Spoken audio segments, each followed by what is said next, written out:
Ang mabuting balita ng Panginoon, ayon kay San Mateo.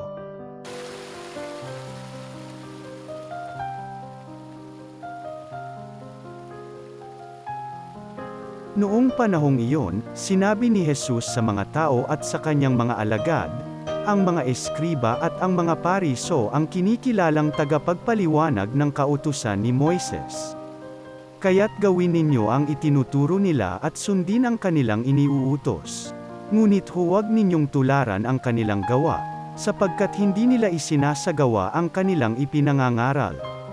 Nagbibigkis sila ng mabibigat na dalahin at ipinapasan sa mga tao, ngunit ni daliri ay ayaw nilang igalaw upang tumulong sa pagdadala ng mga iyon.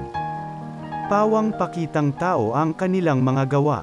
Nilalaparan nila ang kanilang mga pilakterya at hinahabaan ang palawit sa laylayan ng kanilang mga damit.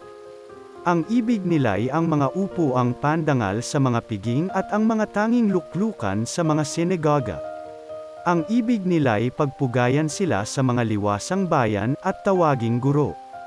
Ngunit kayo, huwag kayong patawag na guro, sapagkat iisa ang inyong guro, at kayong lahat ay magkakapatid. At huwag ninyo tawaging ama ang sinumang tao sa lupa, sapagkat iisa ang inyong ama, ang amang nasa langit. Huwag kayong patawag na tagapagturo, sapagkat iisa ang inyong tagapagturo, ang Mesiyas. Ang pinakadakila sa inyo ay dapat maging lingkod ninyo. Ang nagpakakataas ay ibababa, at ang nagpapakababa ay itataas. Ang mabuting balita ng Panginoon.